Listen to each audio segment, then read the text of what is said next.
Atlanta is a city with soccer running through its veins, and tonight it serves as a critical staging ground.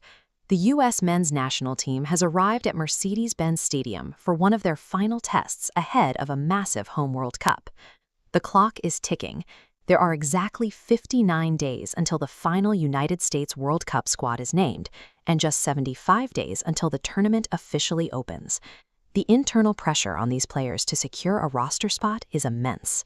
They entered this match riding a wave of confidence. Under manager Mauricio Pochettino, the squad had built a solid 5-match unbeaten run, finding a rhythm at the exact right moment. But momentum against regional opponents is one thing. Playing a global powerhouse like Belgium, the team that knocked the U.S. out of the 2014 World Cup, serves as a stress test. It's the opportunity to see if the recent hype matches the reality on the pitch. Early on, the reality looked incredibly promising. The United States held their own, and in the 39th minute, Weston McKennie found the back of the net to give the U.S. a hard-earned lead. This overhead tactical view shows the mechanics of that goal. McKennie leads the play instantly. As the ball comes in, he intentionally drifts off his marker, sliding into a defensive blind spot to receive the pass with a clean touch. But right before the halftime whistle, the momentum flips.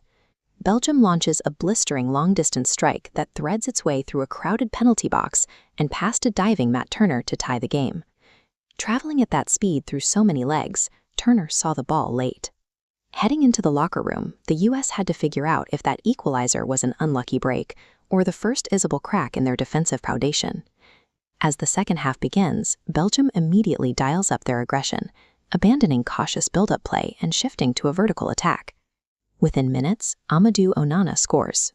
The U.S. defense has the penalty area heavily crowded, but they fail to set their feet or establish a clear blocking position against the shot.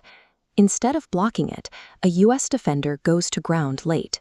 The ball slips directly through his legs, turning him into a physical screen that leaves Matt Turner blind to the trajectory until it's already past him. Moments later, the pressure peaks. Kevin De Bruyne lofts a world-class curving pass into the box that forces a desperate, chaotic scramble from the U.S. backline. The referee points to the spot for a handball on Tim Ream. Replays show the ball taking a deflection right before it hits him, making the foul look less like a tactical error and more like a cruel roll of the dice. A tactical screening failure followed immediately by a stroke of bad luck. These two events compounded to shatter the psychological resilience of the American squad. Belgium isolated wingers in wide areas, forcing one-on-one matchups against American fullbacks. As the ball moves wide, the U.S. central defense remains static, leaving a massive unprotected pocket.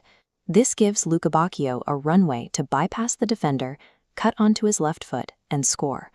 Lukebakio's second goal was nearly a carbon copy of the first.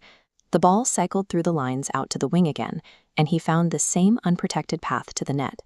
Leaving fullbacks stranded on an island with no central rotation is a structural gap, exactly the kind of vulnerability elite European teams are engineered to find and punish.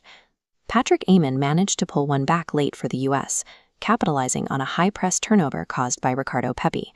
But it was an empty consolation prize in a game that was already out of reach. At the final whistle, the 5-match unbeaten run was over. The scoreboard flashed a 5-2 reality check for the home side. Heart, raw athleticism, and home field energy cannot compensate for foundational spacing failures against Tier 1 global opponents who can systematically dismantle a defense. Mauricio Pochettino and his coaching staff now have less than 2 months to fix these glaring defensive holes before they lock in their final roster. The United States faces an absolute ultimatum to evolve their tactical discipline, or they risk an early exit when the world arrives on their doorstep.